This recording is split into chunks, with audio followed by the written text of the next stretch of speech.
So, John, you've worn a variety of hats in the business world. I think the one that fascinates me and probably a few other people that are listening is the thing that we bring out a couple days after Thanksgiving each year. Those of us with young kids, that we then have to relocate every single night until Christmas Eve. We're talking about Elf on the Shelf, and you had a role with this company, and I think that's just something that's really fascinating that I'd love to dive more into. How did Elf on the Shelf come to be? Yeah, it's actually a fascinating story. And it's much more exciting than selling collegiate logoed underwear for a living, which was my Boxercraft, my old company. Elf on the Shelf is something that it started in 2005. Is when two twin girls and their mom got together and decided to write a book about their family tradition as the Ebersol family. And Carol's the author, and they hired an illustrator and wrote the Elf on the Shelf book and self-published it. Printed 5,000 copies, put it in the trunk of their car, and in 2005 drove around Atlanta selling a book with an elf. And they viewed themselves as publishers. They had a background in writing, and never thought that they were going to change Christmas in this country and around the world now. But from 2005, I met them in 2009. So that the Elf had been out 4 years. They knew they'd had a hit. At that point, the initial printing of 5,000 sold out.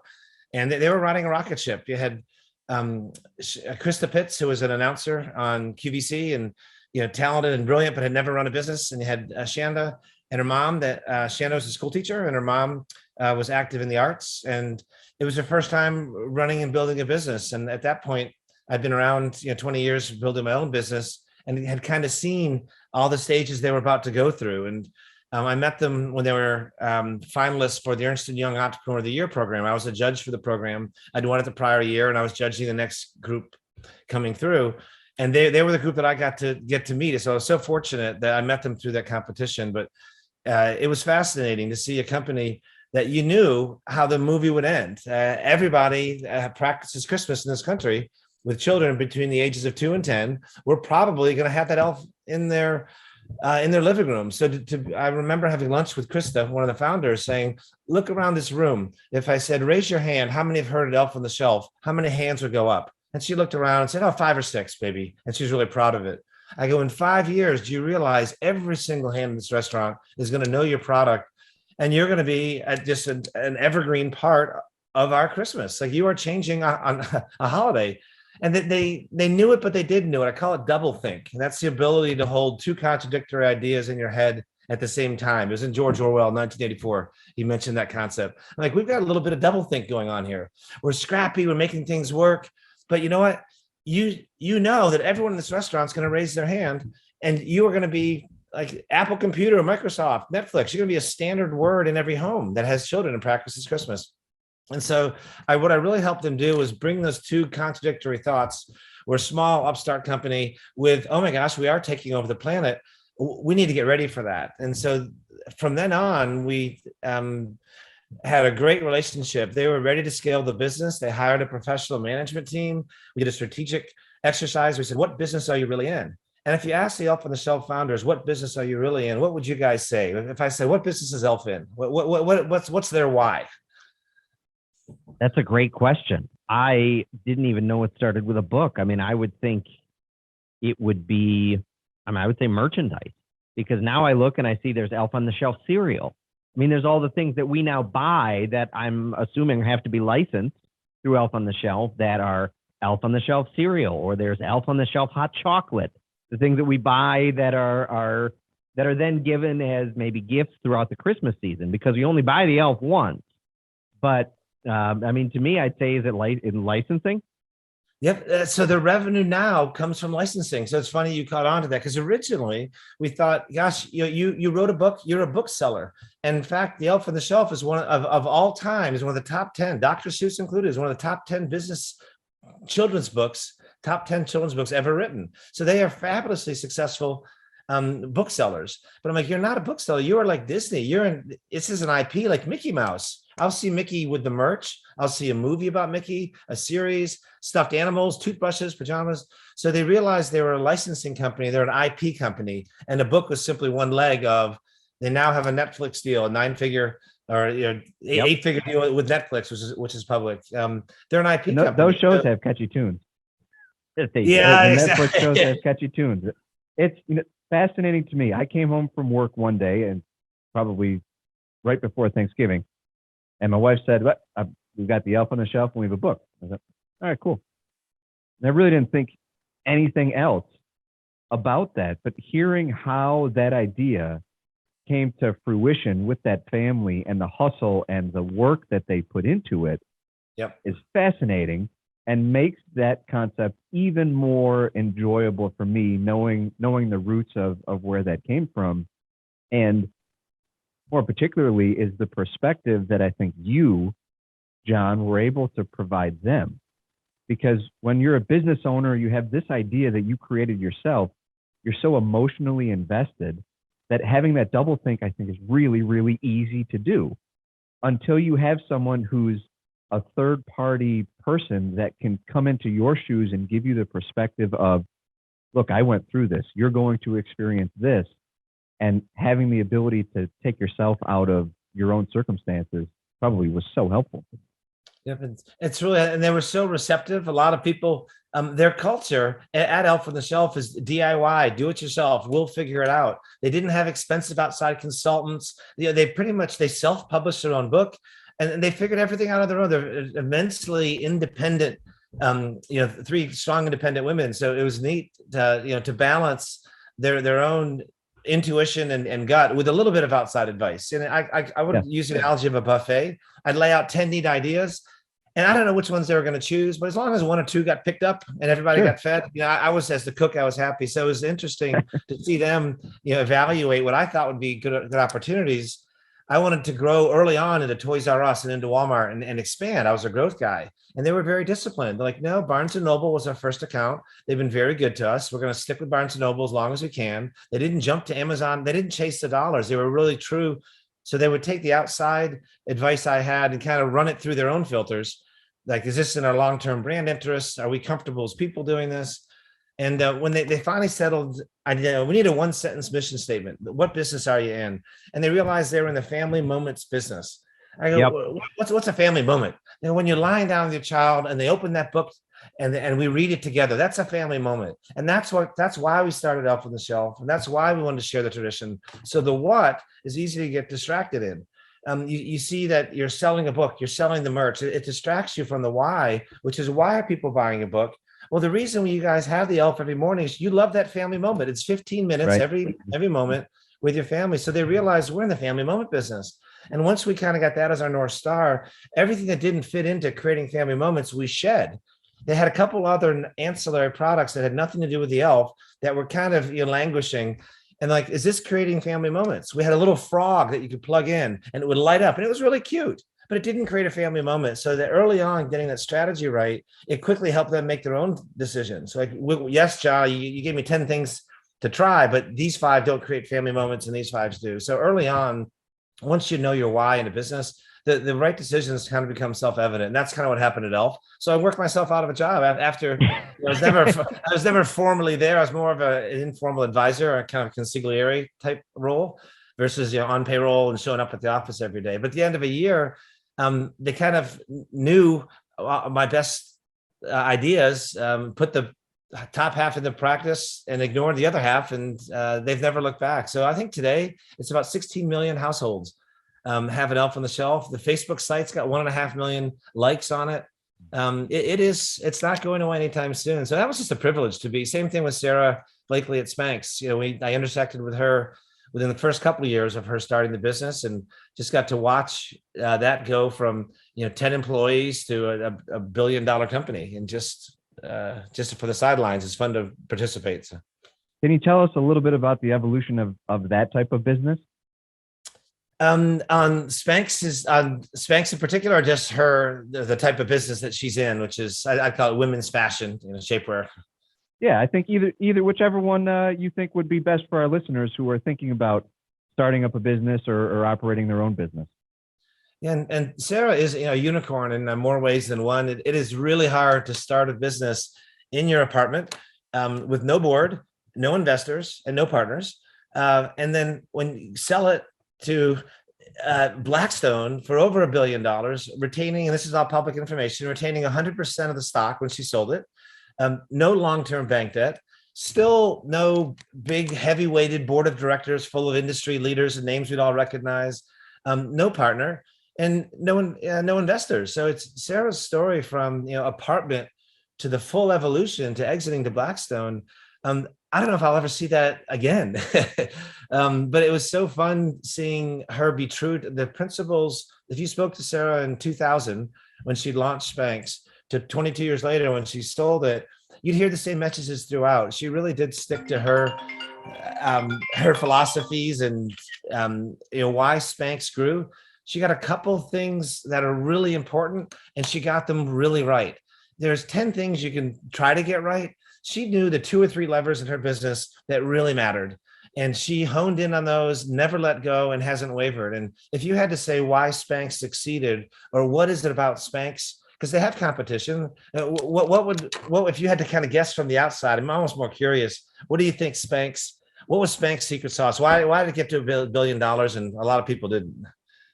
So I mean, I think we come from a different perspective because Spanx is primarily a women's garment category. So although, I mean, full disclosure, I mean, their clothes are good. They have really good quality.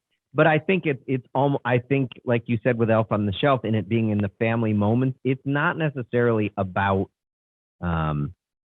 a product that people like to wear, but it served a need, but I think it also kind of became an identity for a lot of people, or they just really identified with the brand and the mission, and that it was a company that was very much towards empowering women and also made garments that were primarily just for women. And I don't know, I'm kind of going around and I don't know if I'm making a point, but I almost think it was something that, hey, this is a female created business that makes a product that's primarily just for females and has improved the quality of so many of our lives that this is just kind of our thing, speaking from a female perspective. Almost as if you're just giving confidence to everybody. Right? I feel like I gave Chuck the advanced questions and you guys had a chance to research all my answers, because that actually, the 2 words, if you're a teacher, you just look for 2 words and you circle it. If those words are in it, they got the question right. Brand and mission were her 2 words. And ironically enough, my company that I ran for 25 years was called Boxercraft, and I was doing men's underwear, and Sarah was doing Spanx, which is women underwear. And both of our fathers were lawyers, our mothers were artists. I was the sole shareholder. We had a lot of parallels together. But Sarah got to $1 billion, and I exited as a fraction of that. And I'm like, I did men's underwear, and why couldn't I have hit $1 billion? And those 2 words, I didn't have a real mission for my company. My company, its mission was to provide for the owner and the owner's family. And we had kids that bought spirit wear in college, and we were making college kids happy, but nowhere as powerful as empowering women. And the second thing is brand and mission. Her brand is so powerful. I used to have a statement when I come into a business and I'm like, okay, John, we need to make more money. And the first place everybody runs to is SG&A. We'll just do a bunch of cuts. Well, that's not sustainable. You can't cut SG&A every single year. You pretty much should go from cutting the fat, cutting the meat, cutting the bone. There's nothing left to cut. So that's not a sustainable growth plan for a business, is cutting overhead. The next place to go is cost of goods sold. Oh, we'll improve our margins. We'll beat up our vendors, or we'll carry less inventory. Well, that long-term doesn't work out either. And so I used to have an expression, sales cures all ills. If you can just sell more, I don't have to cut I don't have to fire anybody. I don't have to beat up my vendor. Like, just selling more creates more gross profit. At the end of the day, that's what you spend is gross. We don't spend revenue. That's a stopping point in the way to net income. You spend gross profit after your income. So it was interesting to see Sarah's approach was, I'm going to get the brand right. And I saw time after time how the brand created sales. I'm like, oh my gosh. So the right expression isn't sales cures all ills. Don't just try to sell more to improve a company. Improve the brand. If you improve the brand, Elf on the Shelf had the same thing. Their sales department was a poor woman that had a stack of manila folders of people that inquired to carry Elf on the Shelf.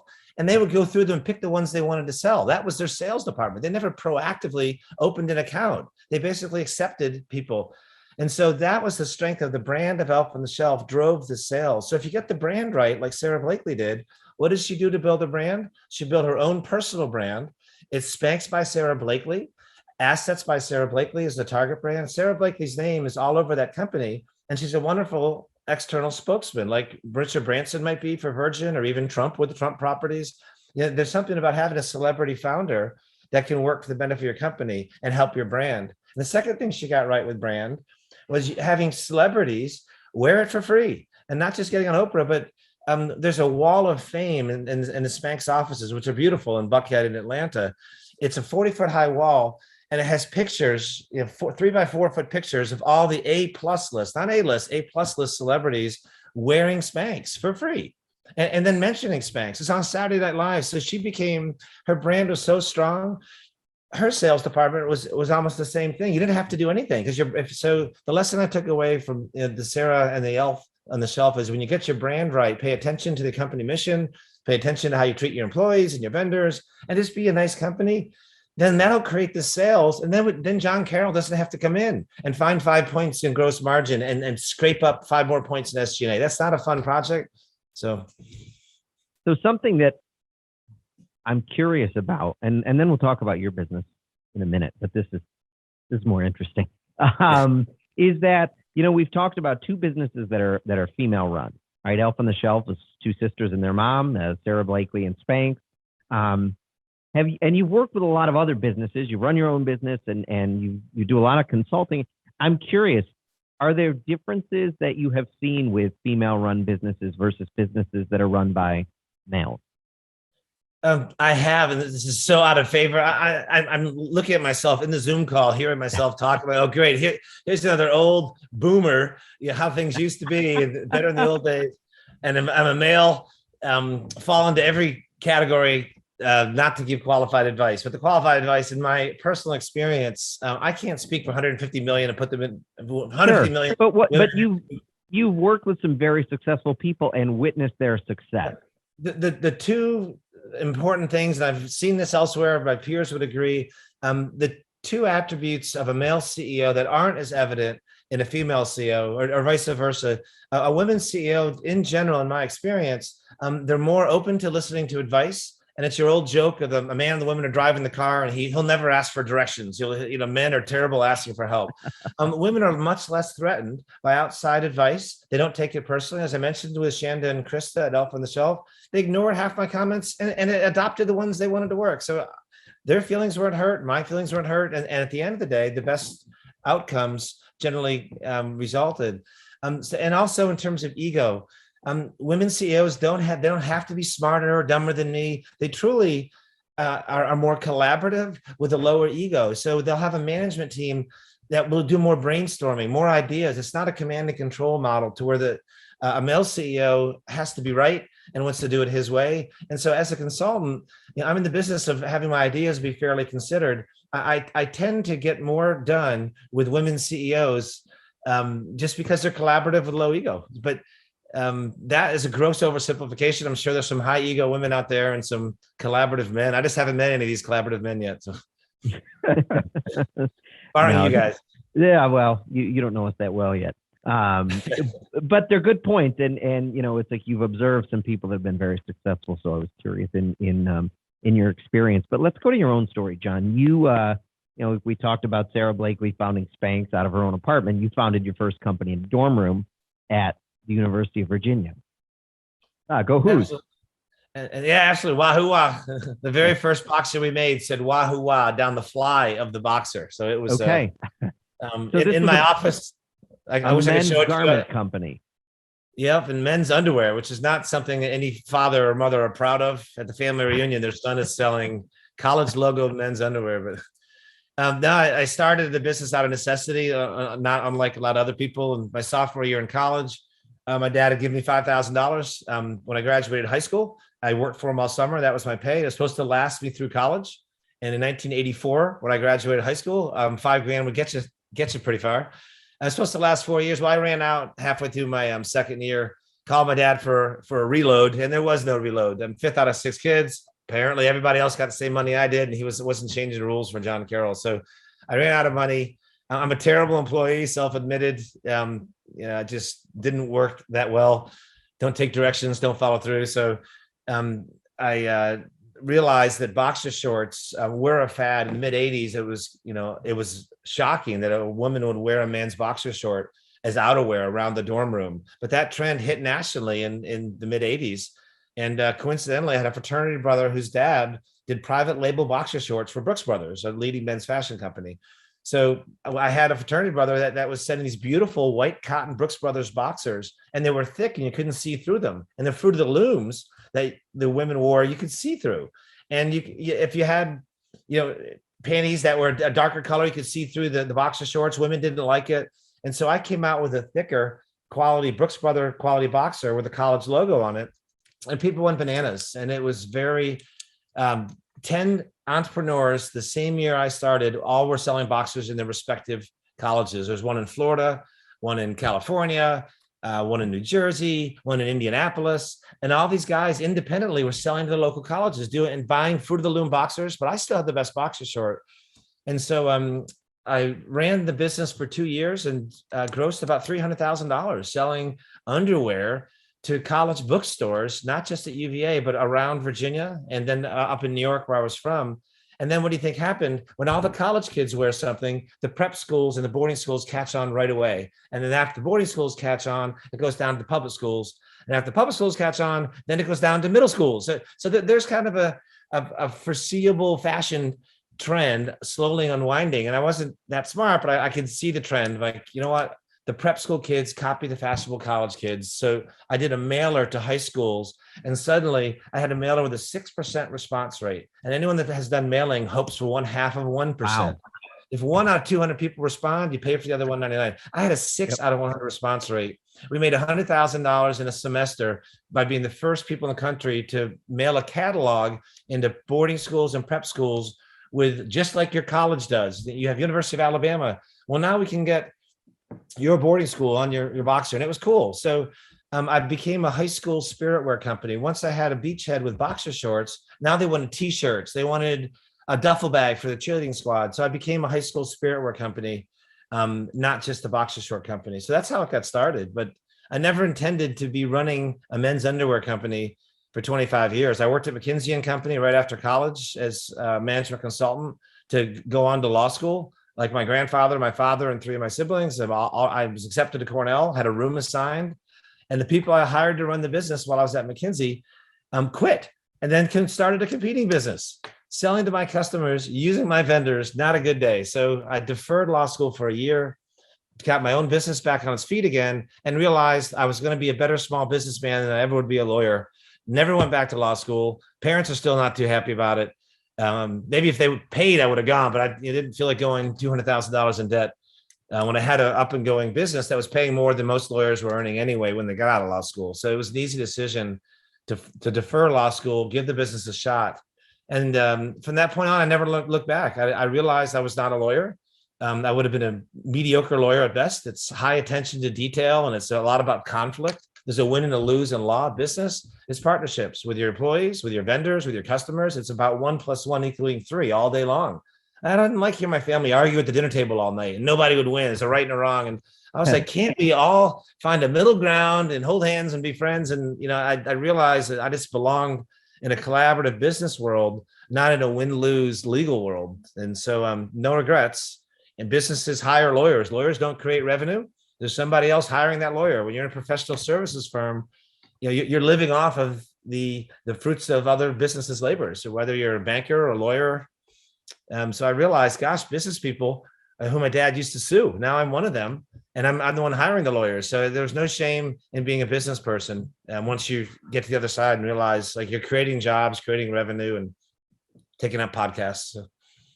So what this is kind of turning into is as I'm listening, and I'm fascinated to listen to just the stories, because we're in sales. I mean, people buy stories. Stories is what makes someone or brings someone to action. But this is essentially like a free course in successful ways or traits or things to run a business.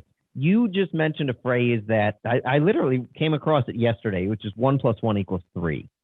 And I think that's a very interesting phrase. And for someone listening who hears that, what do you mean? What does 1 + 1 equal 3 is? I think I know, but I'm curious to your take.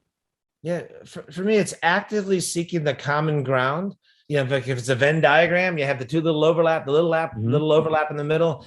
Actively putting first that common ground and looking at things from your counterparty's perspective. So instead of my own selfish perspective, how much money, free time, or income, or status do I need? Let's put ourselves in the vendor or the employee or the customer's shoes and say, what are their needs? And then think, once you determine what their needs are, how do we get overlap? So 1 + 1 is 3. When each of us, I can do one new thing and each of us benefit and each of us enjoy it. If it's a vendor, perhaps I don't need quick delivery time and all the other vendors are pushing him for 48-hour delivery. And so, I can, instead of me demanding, hey, I want 48 hours like everyone else, if I don't need it, hey, if it doesn't hurt me and it helps you, that's a win neutral. And better yet, it's a win-win. But finding the win-win, the win neutrals will get you to the 1 + 1 is 3. And if you do that philosophy over time with your customers, your employees, and your vendors, really nice things happen. You realize, like, it wasn't my selfish interest to actually find commonality with these guys. And so many times when I'm on the receiving end of a win-lose negotiator or a win-lose situation, what do? I change my MO. I'm like, all right, I'm girding up for battle here. I'm not putting all my weapons down and trying to work with you. I'm trying to beat you. So yeah, you can do that too. But it's just in the long run, I had 2 things written on my whiteboard: make Boxercraft a great company to work for, and make Boxercraft a great company to do business with. Like if I'm the CEO, I didn't have anything about my vendors. I still beat them up a little bit. But if I'm the CEO, and I get those 2 things right, my customers rave about me and my employees rave, like the money will follow, the growth will follow, the rest falls in place. It sounds preachy, but when you do it day in, day out, it becomes a culture. Your customers kind of sense like, oh, I forgot to ask for the discount and you suggested it for me. Thank you so much. I didn't know. You're obviously trying to help me, not make money off of me. When your employees realize, if the raises are substandard one year, it's all we could afford. There's not an undercurrent of, we're all here servicing ownership. We're here to service the customers and each other. So it creates a good culture. I think the 1 + 1 is 3. It's been around for a while, but if you live it, it's easy to say, hard to do. So from Boxercraft, it seems like your key to success was collaboration. Yep. For Sarah Blakely at Spanx, it was brand and mission. For Elf on the Shelf, it was understanding their why. Yeah. Wow. What other are the key areas because you have significant experience with just businesses, but those are 3 items. What other areas sets apart a successful business from an unsuccessful business? Because let's face it, running a business is not easy. In fact, the failure rate for a lot of businesses is very high, which means a fair amount of people can't do it. What do you see, Jon, as the most successful business owners? What are they doing? And how are they making themselves and their employees and their business successful? Yeah, I love that question, and I'm going to give you sounds like an evasive answer, but it's not. There is I've probably been with Sarah Blakely 180 meetings. We've had 12 meetings a year for 15 years in a monthly forum with Sarah and 9 other men in the forum. I have a similar forum with YPO, which is Young Presidents Organization. There's 10 of us. So I've been in front of 20 different business owners every month for probably 15 years. So I've had 300 meetings and I've seen mistakes get made. And that's probably the best thing I've done for my own ability to run my business. Is just exposure behind the curtain to all these other people's businesses. You start to see patterns. You fail because of this. Cash is always the first thing that goes wrong. They don't give proper attention to cash. And that's the quickest way to kill your business. And on the upside, there's certain things that get right. But in those 20 businesses that I've sat down with on a monthly basis for all these years, and I had to say, what makes Spanx successful, Elf on the Shelf, or even Boxercraft? It's going to be a list of 3 different things for every one. But the commonality among all those is each of those business owners that were successful deeply understood what the 2 or 3 most important levers were for their success, their biggest opportunities, and the 2 or 3 that could be the black swan event and take them out, whether it was competition or a core customer or a key employee. Disruption could wipe the business out. So those 20 business owners that I've got to know intimately over the last 15 years, each of them would say, these are the three most important things of my business. And at Spanx, believe it or not, it's fit. When you put on something that fits well at Spanx, that is a Spanx label, it will fit better. They are maniacal about fit. When I first got the org chart at Spanx, it had 15 people in a fit department. I'm like, 15 people, that's bigger than my entire product development. But what do they do all day? Like, they try stuff on. They do not kid around about fit. And Sarah, and then the next thing with Spanx was brand. But she let a lot of other stuff go. There was a lot of waste in SG&A, and this is, public knowledge. She was a very generous owner, and she made no effort to negotiate the healthcare costs down. And there's a zero deductible, zero copay. If you worked at Spanx, you never paid $1 for healthcare. I'm like, let's just be normal. It'd save you $250,000 a year to add a $25 deductible. Nope. That's not our culture. I want free healthcare for everyone that works here. And so I would put profit above purpose, whereas Sarah puts purpose and mission above the profit. And the irony is she gets both. She gets the profit at the end of the day. So for Sarah, she deeply understood her culture was important. Fit is important. And those stars, advertising her brand is really important. She was very strategic and intentional on making noise in Hollywood and getting on Oprah and having Gwyneth Paltrow stump for it. Have you ever seen an ad for Spanx? Have either of you guys ever seen an advert? Hey, you have? Yeah. Well, I wouldn't say an ad. I mean, it's an ad it's not a traditional ad, but it's someone stumping for it. It's Reese Witherspoon talking about it. Yes. It's an ad that it's not an advertisement, but it is. Nobody paid for it. But it is someone else saying, hey, I love this product. So it's an ad, but they're not paying for it. This is also, Sarah has shared the revenue of the company, and it's approximately $300 million is what, you've read in Forbes and elsewhere when they value her revenue of her business. Most companies spend about 10 points on advertising, and that's not aggressive. Nike's probably more. Well, 10 points on 300 million is $30 million a year. So when people ask, how much is Sarah Blakely worth to Spanx? Well, she created it and she runs it and is the glue that holds it together. But I'm going to tell you, she's at least $30 million of the advertising budget. So if you were to put her on salary, you better pay her $30 million, because all the stories and the PR, the places where you've seen Spanx, it's free. So she's very strategic in this standpoint. We at Spanx, we weren't taking out full page magazine ads or working with paid social media players. So sorry to come back full circle. No, so every okay. business to succeed knows its two or three most important things. At Boxercraft, it wasn't brand and it wasn't mission. It was inventory control. I had 2,500 SKUs. I better have a black belt on, and they were all fashion. So if you didn't sell it that year, I better have a black belt on how to get in quick and get out quick and not be stuck with a bunch of inventory and not run out. So I had a black belt in inventory management. I knew that's what was going to make my company click. If I brought that over to Spanx, I would have missed the boat. No, it was branding and fit. And Sarah Blakely's presence that made Spanx take off.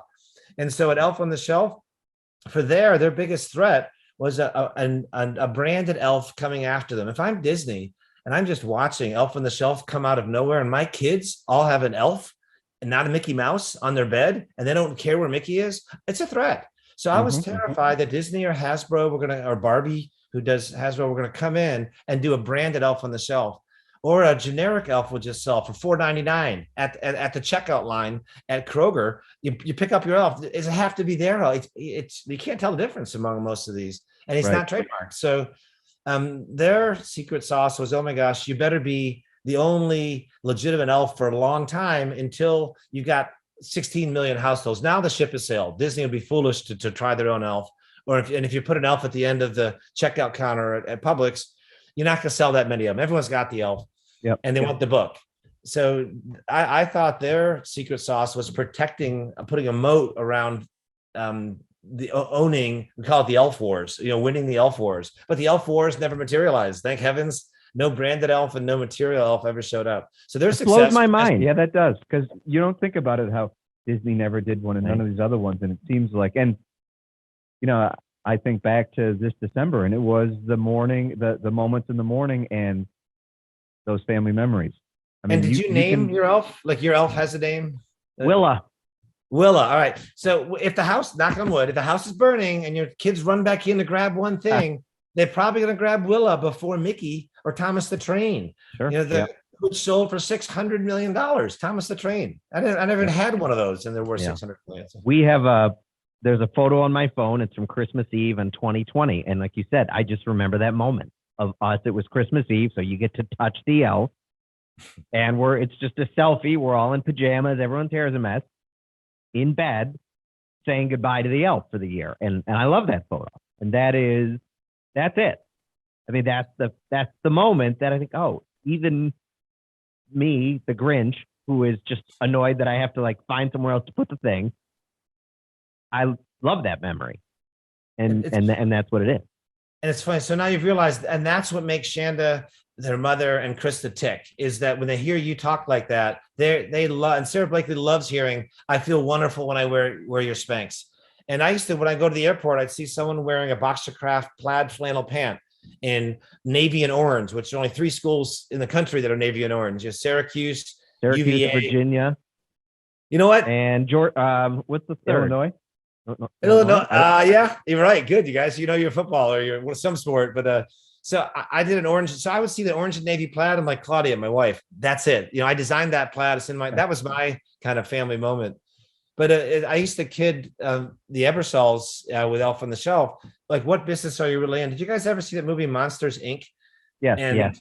remember they bottled kids, the screaming initially, and then it turned to laughter. The laughter, They were bottling up laughter or fear, putting it in those big tanks, and then putting it into trucks, and like they were in the business of gathering human emotions in that way. So I laughed. I'm like, Elf on the Shelf, that's the business you're in. If we could quantify family moments and take Chuck's 15 minutes, your 15 minutes, my family, and you would see how many hours of family moments you've created. I'm like, it's a convoy of tractor trailers full of family moments. And if I give you 16, let's just say 10 hours of family times 16 million families, they've created 160 million minutes or hours rather of moments. Like, that's a pretty cool business. And I don't know if Bezos and Musk and all the big guys ever think about the why and what they're really selling. At the end of the day, we're all really selling happiness and experience and emotion. The product can deliver, my convertible Bugatti can deliver, some happy family, happy moments. Some material things can deliver moments, but at the end of the day, it's just neat to see the real product of Elf on the Shelf is like Monsters Inc. If you bottled it up, it's they're billionaires, just like Sarah. So. Well, now it's making me rethink like all the grousing I do in my own mind about I gotta move this stupid thing again. In that's what it is. I mean, when we were kids, and this is what's fun working with your brother, is sometimes we talk about these things. Well, what did you remember from Christmas when we were a kid? What do you remember? Because they're different. And Elmo leaving orange peels. Right. We our parents, we had an elf that visited the house. It wasn't on a shelf because it was invisible. It was invisible. This was before Elf on the Shelf, but he liked oranges, and he would leave. In your family tradition, you had our parents did that. Yep. Yeah, his name was Elmo, and it would leave an orange out for it. And it would, it was a way of getting us to behave during Christmas. It'd be like a little, I don't know if it was a little treat or just a small little toy, candy bar. It was basically Elf on the Shelf before it ever materialized. We might have some trademark issues here. You guys might have to standing. You have to take that up with our parents. Yeah, Bill and Paula Wade better watch out. Yeah. but that's what it is that it's a, and I'm thinking about this now thinking, no, that is just something that is a memory that we're building that now, because with kids too, you've only got them for such a short amount of time. But, I think I can remember probably less than one handful of gifts I got for Christmas, but that is a memory. Elmo coming with the orange peels and being able to look forward to that. That's one that I certainly remember most about Christmas. Well, because it's not about gifts. Right. It's about the memories. It's about the memories and the time is what it is. And it felt magic. I don't know at what age. I was joking with my wife. There's an age at which children don't run everywhere, they walk everywhere. I don't know what age we stopped running, and just like adults, if you opened up to have people go to the playground, we'd all walk out the playground. Kids would just run everywhere. Yeah. So there's an age at which they lose that sense of wonder. It's probably when they stop running. But like when you had that orange, it was probably magical. Or Elmo, it was a sense of magic and wonder. And maybe it's middle school. We're 12 and 13. They realize there is no Santa Claus, and the world pretty much is as it seems. Spoiler alert. Yeah, spoiler alert. Oh, sorry about that, Chuck. Your kids are listening to this. They only want to listen if we've talked about them, so we'll just have to skip this one over. So we've talked about some of the areas where most entrepreneurs and business owners are most successful. Today, John, what do you think are some of the biggest challenges that entrepreneurs are facing? Absolutely. It's a quick nod to the biggest opportunities. Like no other time, your ability to secure a product from a factory, find the factory and get it delivered to wherever you want, the Amazon warehouse, to your garage, or to the consumer directly, it doesn't matter. Your ability to find and source a product is seamless and effortless. Alibaba, Google. In the 1980s, you'd go to the yellow pages and look up locally. If you didn't know if you had a product in your hand and you want to get this made, you'd have to know the city to do the area code 5551212. So you couldn't, there was barely even a national business directory. So if I were starting a new business, my ability to produce or source my product is seamless. I mean, if you can't get the product made in this world, you shouldn't be in business. And then the ability to bring that to the customer. In the old days, how would I ever get a customer's attention or get it to them? Distribution network, getting their attention. It was either on a retail store shelf or from you directly. So the whole supply chain of getting it made and getting to the customer now, I would say, is not over exaggerating, is seamless. But the biggest distraction now, if I were starting a new business, the biggest fear I would have is it's a really cluttered marketplace, and you're getting your customers' attention right now is very, very difficult. And then you've heard the expression, the attention economy. Well, it's true. If you have a new product, in the old days, if it was a health food product, I'd call Whole Foods, schmooze the buyer. They'd do a test in a region. It would do well. They'd roll it out nationally, and I got a business because that was done by sales to a brick and mortar. Now I've got to compete with micro influencers, 25,000 followers on Instagram, and give them free product. It's not really working out that well unless you're a strong brand like Spanx.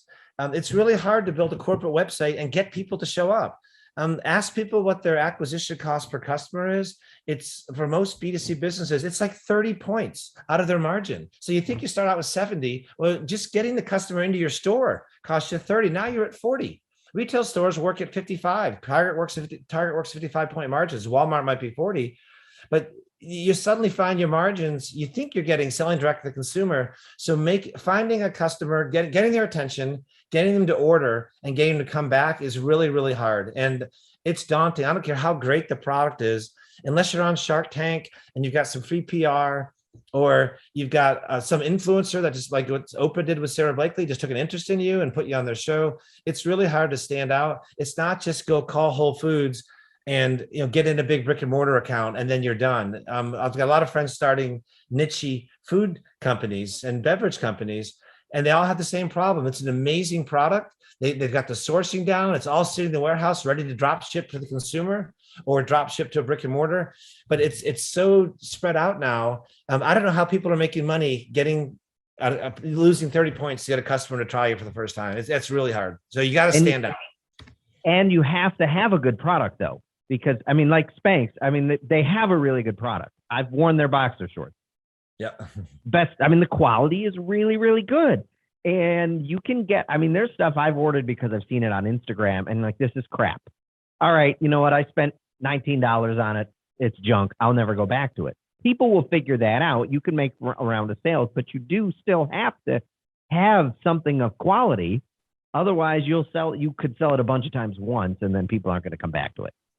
Yep, absolutely. And the challenge is, even if it's a quality product, how do I get people to find it? It's daunting for me. I've been asked to come into some startups or even follow through my own ideas. I'm like, how are we going to acquire the customer for less than what we earned from that customer? And it's just hard to get people to learn. So the other major challenge is, I call it market inefficiencies. In the old days, if the consumer had perfect knowledge, this is before the internet, they may or may not choose your product. So I used to laugh if my big competitors ever knew there was a market in that orange and navy plaid flannel pant. There are only two of us that made that plaid flannel pant. I'd be in trouble, because if the consumer's so educated, they're going to pick the best quality, the best service, the best price. Right now, your consumer is educated. You will not survive if you don't have the best product. You'll not survive if you're not priced properly.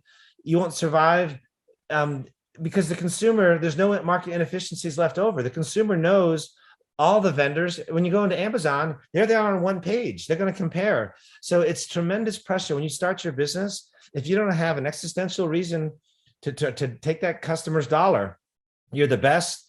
You're the most convenient. An influencer you came highly recommended. If you don't have a compelling reason to separate that dollar from your consumer, you can't rely on market inefficiencies anymore. I did. I remember customers saying, if I knew where else I could order a navy and orange plaid flannel pant, I would, because you people are expensive, you're late, you didn't answer your phone in time, and we weren't that well run in the early days. And I'm like, you're right, but I'm not going to tell you about Crazy Clothes in Indianapolis. There's one other vendor, and you'll never find him. You're stuck with me. You can't sit there anymore. Your consumer will find, like water seeping into the cracks. They will find the optimal source. So you've got to be the best. It's like the car dealerships when there's 6 in a row, or restaurants, they all cluster in food courts. The consumer has a choice at their fingertips. They're going to go to the best dealership or the best restaurant, or they're going to pick the best business. So my old MO, they'll never find my competitor. I know he's better than us, but I don't have to worry about it. I can't say that anymore. No, that landscape's really changed. So we're coming up on 45 minutes. We don't want to take too much of your time, but I want to kind of end with this. This is something that I thought would be fun that you and I talked about, was some of the side hustles that you see that you think, because, people are always, a lot of people don't just have one job. They're looking for something else to do, or they may be wanting to try to find a way to break out or differentiate themselves. Ethan and I have each put together what we think are some of the, we have 5 each, our side hustles that we think are some of the bigger ones right now, or ones that may be easier to get into. I'm curious if you have a take as well. I'll go first because I will give, I just kind of threw this at you, John, but these are the ones that I see as, what I see either people trying to do to make money, or areas where I think you can make some money. If you're listening and like, maybe I want to find something else to do. Well, one is online influencers. And I mean, you can make a case that we're trying to do this with this podcast or YouTube, but I see this. I mean, gosh, you see it. Everyone's Instagram and Facebook have made it so that anyone can be their own advertiser or influencer. On the other end, and I think we just lost our camera, so I'm going to switch that in a minute. Pet services such as pet sitting. I think pet sitting is a fascinating one that people can actually make a lot of money off of. Car rentals, not necessarily Uber, but lending your car out. There's apps you can lend your car out. Airbnb, and then the Airbnb would be 4 for me. And the last one's photography. I mean, that's when I see people will pay for good photographs. If you're willing to invest and can invest in a camera, I think you can do fairly well. So those are my 5. Well, you focused on having someone watch your pet. I would focus on having someone watch my kids. So I don't think babysitters will ever go out of style. I have long thought about some sort of lawn care or landscaping business, because I get so frustrated when you reach out to what seems like a lot of them and they never get back to you. I think if you just provide a good level of service, that you'd be able to clean up in that market if you had the time for it. And then I think Grubhub, people are willing to pay for convenience, to not have to go out and pick up food if you're willing to deliver it for them. An Instacart shopper, because I look at the tips that those folks get, and or you look at the tips that you give. Well, yes, correct. Because some people are pretty crappy tippers. Yeah, and I will say that makes my life easier. And then finally, I think would be Uber or a Lyft driver. Yeah. I will admit I wasn't the most creative in putting together my list. They're all the profit margins are all fairly tight on these, though. Yeah, in a lot of these. Yep. So I don't know. I may just go to pet sitting if this doesn't work out. Well, Godspeed. Okay. All right, John. Or financial advice. There's that. Yeah.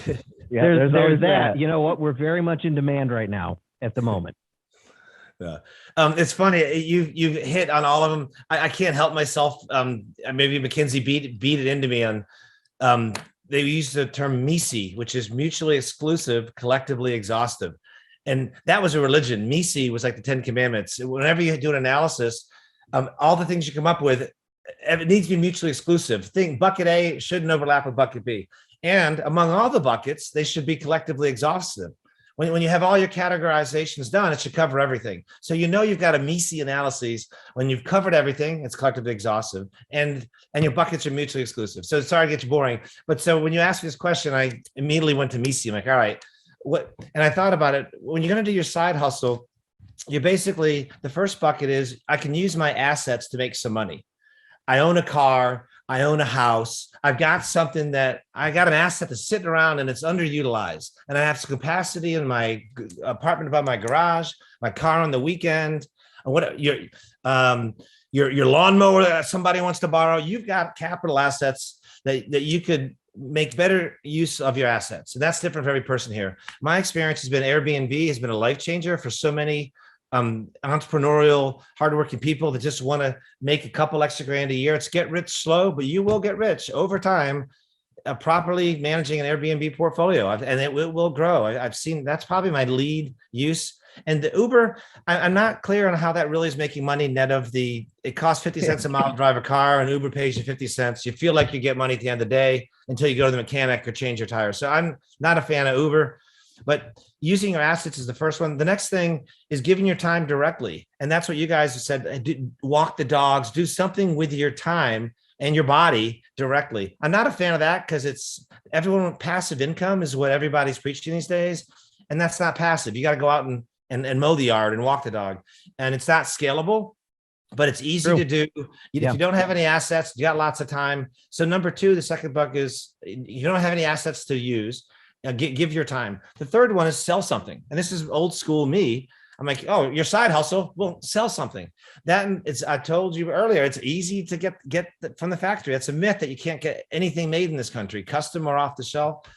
And there are 100 different ways to sell it to your friends and family. My wife started a new diet. It went really well. She's had 15 people say, you look wonderful. Where'd you get the diet? Well, she now is put everyone in touch with this woman that sells this diet plan. So selling something like Stella and Dot, you have trunk shows if you're a woman and you can sell jewelry to your friends. So selling something either to your friends and family or online directly is a third bucket on having a side hustle. I personally like selling a high dollar product to your friends and family, whether it's a diet plan or you've got some sort of everyone has about 50 people that will buy something for a couple $100 from them.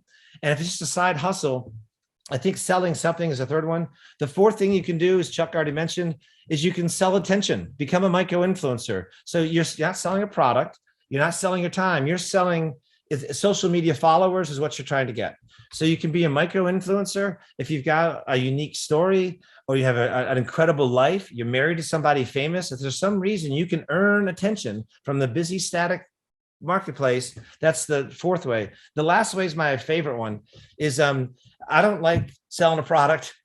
I don't like mowing yards, giving time. I don't want to drive people around in Uber, and I don't want to fight for people's attention and be a micro influencer with anything less than 100,000 followers. It takes a long time to get there. To me, if I were starting and doing my side hustle, the fifth bucket in this MECE thing is dispensing advice or creating communities. Learn something deep. What do you know more than anybody else? Give advice. COVID, FaceTime has been around for 7-10 years. It was awkward. I didn't even FaceTime my own parents I'd love to see them. I'm still old school. COVID and Zoom. Now it's, well, why don't we Zoom as the default? Why don't we have video first? And why are we talking on the phone second? Like, it's weird for me to call somebody in a business meeting like this when I can see them in addition to hear them. So I think leveraging in the last 2 years, we've accelerated 5 years of adoption curve back to this year. So people, I think everyone's on a Zoom call almost every day. That's the norm. And instead of saying, I want to work from home and having that be the exception, it's why do I have to go in the office? We've flipped in the last since COVID. So leveraging this new development that we're all comfortable at home, we're comfortable in front of screens. The two industries I see as the most opportunity for the side hustle person is how can you leverage making digital connections with people, either through video or just creating a community. We're all online now in the community or on a Zoom call. And what community can you create? So go create a community and something. Are you a gardener? Are you a business person? Where can you create? And then monetizing that community, that's the easy part.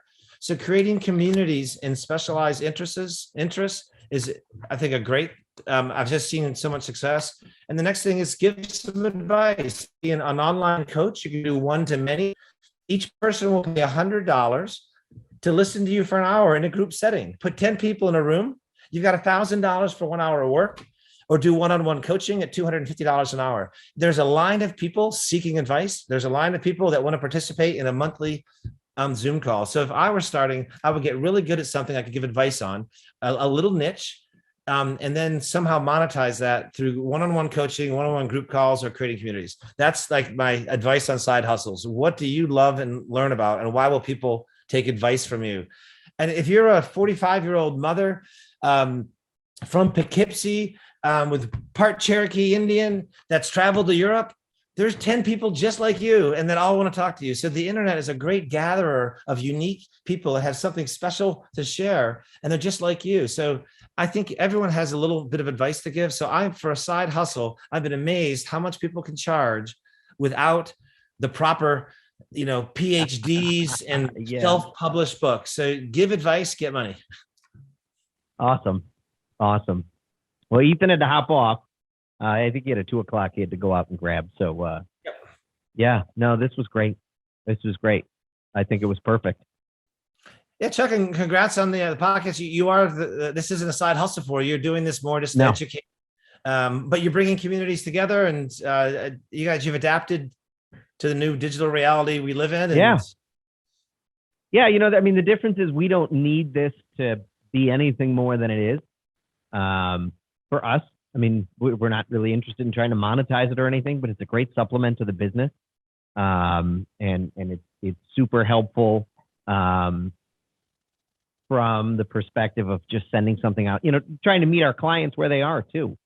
It's a lot easier to record a 10-minute podcast when the market's in turmoil and just blast that out to them than try to make, I don't even know how many clients we have, 300, 400 phone calls, to try to touch base with everyone about something when they can hear our voice, they can see us and feel like we're talking just to them.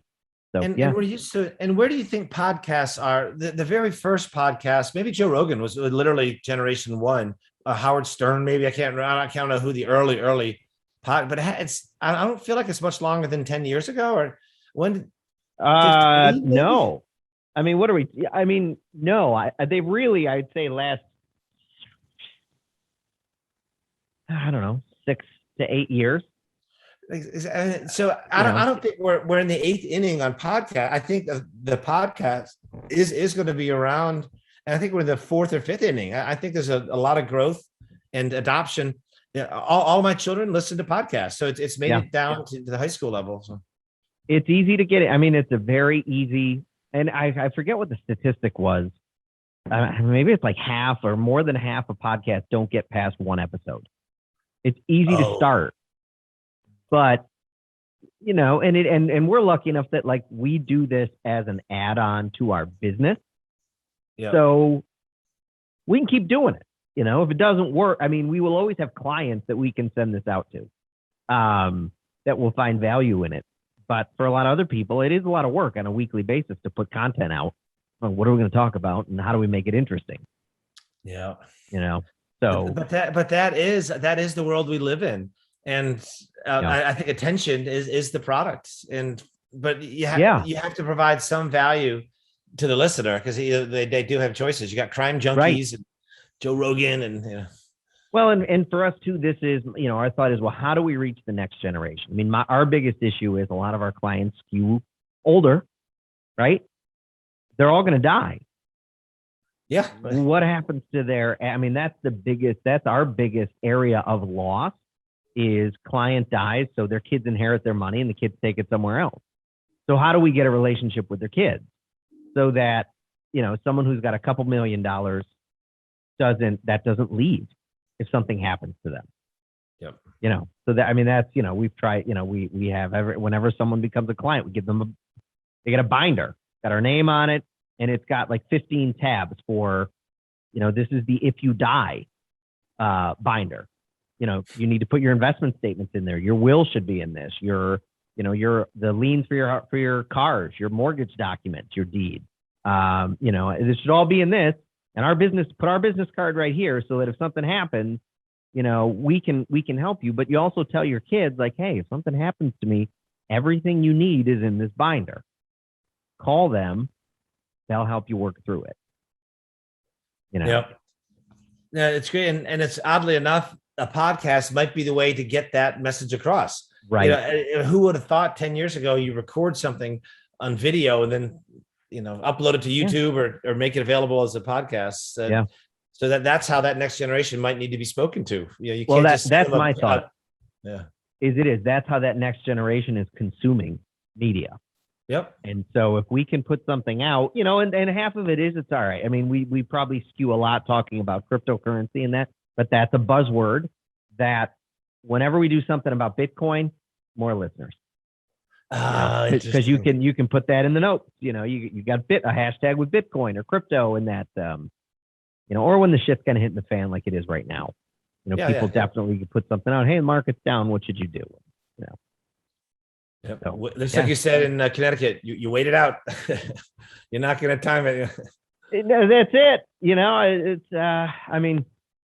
it. I was just saw a video of Warren Buffett talking about his investment advice he gave to LeBron James.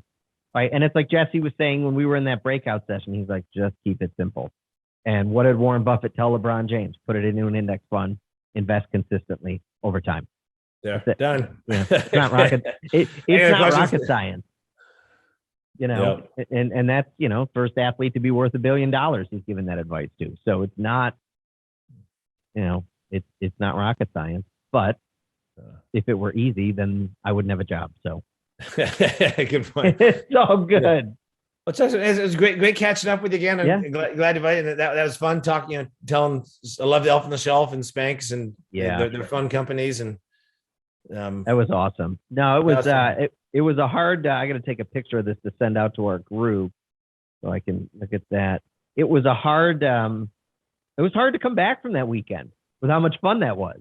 Yeah, and you realize how dull like our normal 9-to-5 lives are, and so it's hard coming back to those high powered, and you got new people talking about good stuff, and But you're coming to Georgia though, right? Because absolutely. Yeah, right. absolutely. No, the nice thing, I said, that's all right. Well, people paid $25,000 to do this. I just get to go. Yeah. Oh, that's right. I just get to go. We just get to go, and it's the work trip. Yeah. Oh, and it's tax deductible. Even better. You're right. It. You're absolutely right. Say I saved the gas receipts, and it's.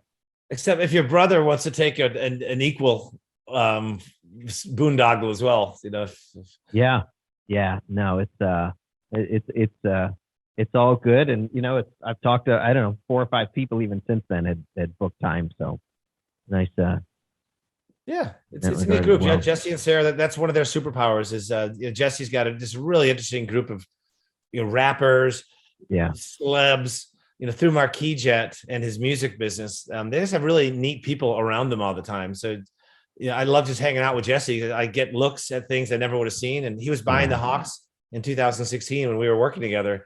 And I got to see all the owners groups get put together and fall apart. And the final one that came together. And, my buddy was his lawyer throughout the deal. And then he had to get qualified as an NBA owner, which means you have to be squeaky clean and, do background checks. And it was fun to watch.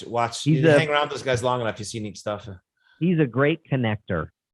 And just, that's the thing. It's such a good quality when you can bring people together and be like the common thread, like Chris and I, or Britton and I, we all came together through Jesse and are really, really good friends now. It's like we wouldn't have otherwise. And so, super. Yeah. He's such a good connector in just the people he brings into his circle. Yep. And he's got a really good bullshit meter too, I think. Yeah, because he's admitting bullshit half the time because he's got a little bit of hustle in him. So he can sense it too. It's funny. Yeah, but the thing is, and I don't envy. It's like you think like, oh, I wish I had all that, and then you're like, no, man, I don't envy. That guy's getting pitched all the time, and there were people at the retreat going up to pitch him. Like, oh, really? Oh, yeah. No. Oh, poor. He's at his home. Let's put his feet up. Right. Well, he just invited you into his house, and one of my colleagues here was telling me, he's like, oh, did you pitch him? I was like, no, my friend. And I think he's okay. It's I funny. think he's okay. My friends in private wealth management always say the same thing. If you have to initiate the contact, Right. your odds of closing. When they initiate with you, they like hang your shingle out. Say Right. open with a big arrow. And if they don't, don't Right. pull them in the store. If they walk in, wonderful. If they don't, you push them in the store. They saw the sign and knew it was open. So if Jesse knows your financial advisor and he has a He need, knows. you go, hey Chuck, good guy. It's a fit. Right. Right. So He knows. And I said also, it's just not that simple at that level. It's not like, hey, can I manage your investment?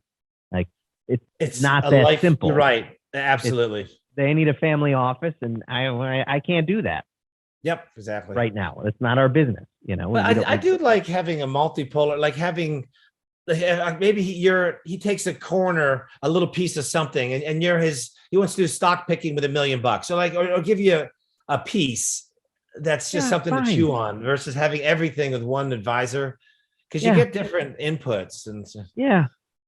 It's like, all right, there's something to be said for just like there have been enough of these cases too where I'm like, all right, I've known someone for 10 years. And then one day they call and they're like, hey, I need help. And you're like, Yeah, all right, exactly. fine. On their we'll- timeline. Yeah. you come to me if you need it. We're good otherwise. And I mean, just doing this, I mean, I have a couple of clients just that early 365 people that like have become investment clients Oh, because, fantastic, Chuck. we- Good.